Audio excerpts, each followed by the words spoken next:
కడప జిల్లాలో దారుణం చోటు చేసుకుంది. పెంచి పెద్ద చేసిన కన్న కొడుకే కాలయముడయ్యాడు. తల్లిని అతి దారుణంగా గొంతు కోసి చంపేశాడు. ప్రొద్దుటూరులో చోటు చేసుకున్న ఈ సంఘటన స్థానికంగా భయాందోళనకు గురిచేసింది. శ్రీరామ్ నగర్లో ముచ్చుగుంట్ల విజయభాస్కర్ రెడ్డి, లక్ష్మీదేవి నివాసం ఉంటున్నారు. వీరికి యశ్వంత్ రెడ్డి అనే కుమారుడు ఉన్నాడు. అయితే లక్ష్మీదేవి గవర్నమెంట్ స్కూల్లో ఉపాధ్యాయురాలుగా పనిచేస్తోంది. విజయభాస్కర్ రెడ్డి గతంలో బార్లో పనిచేసేవాడు. 3 ఏళ్ల క్రితం యశ్వంత్ రెడ్డి చెన్నైలోని సత్యభామ ఇంజనీరింగ్ కాలేజ్లో బీటెక్ కంప్లీట్ చేసుకున్నాడు. ఆ తర్వాత ఉద్యోగం చేయాలని ఇంటిని వదిలేసి హైదరాబాద్ చేరుకున్నాడు. జూబ్లీహిల్స్లోని హాస్టల్లో ఉంటూ ఉద్యోగం కోసం కోచింగ్ తీసుకుంటున్నాడు. అయితే హాస్టల్తో పాటు కోచింగ్ ఫీజు ఖర్చుల కోసం లక్ష్మీదేవి ప్రతి నెల డబ్బు పంపేది.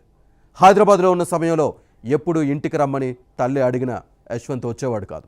అంతేకాదు యశ్వంత్ రెడ్డి సినిమాల్లో నటించాలనే కోరిక ఉండేదని స్థానికుల ద్వారా తెలిసిన సమాచారం. ఇది తెలుసుకున్న తల్లిదండ్రులు యశ్వంత్ టైం వేస్ట్ చేసుకుంటూ ఇంటికి దూరంగా ఉంటున్నాడని బలవంతంగా ప్రొద్దుటూరుకి తీసుకెళ్లారు. ఆరోగ్యం బాగోలేదని భావించిన కుటుంబం నాటుమందు కూడా తినిపించారు. 2 నెలల పాటు ఇంటి దగ్గరే ఉన్న యశ్వంత్ ఆ తర్వాత తల్లిదండ్రుల్ని బతిమాలి మళ్ళీ హైదరాబాద్కు వెళ్ళిపోయాడు. తల్లి ఎన్నిసార్లు ఇంటికి రమ్మని అడిగినా రాలేదు.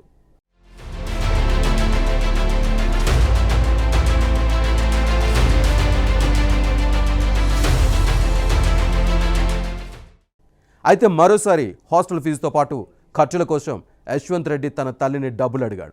ఫోన్ చేసి పలుమార్లు అమౌంట్ పంపాలని కోరాడు. కానీ తల్లి పంపలేదు.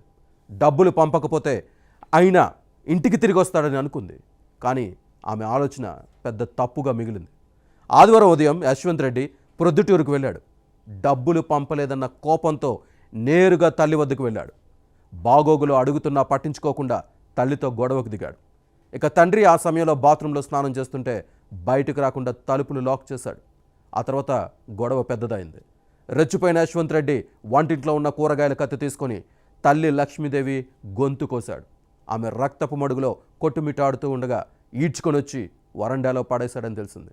స్థానికులు గమనించి వెంటనే పోలీసులకు సమాచారం అందించడంతో వారు అక్కడికి చేరుకున్నారు. పోలీసులు వచ్చి బాత్రూంలో ఉండిపోయిన తండ్రి విజయభాస్కర్ రెడ్డిని బయటికి తీసుకొచ్చారు. అప్పటికే తల్లి లక్ష్మీదేవి ప్రాణాలు కోల్పోయింది. విజయభాస్కర్ ఫిర్యాదు మేరకు పోలీసులు కేసు నమోదు చేసి దర్యాప్తు చేస్తున్నారు. హత్య చేసిన తర్వాత యశ్వంత్ రెడ్డి ఇంట్లో టీవీ చూస్తూ కూర్చున్నాడు.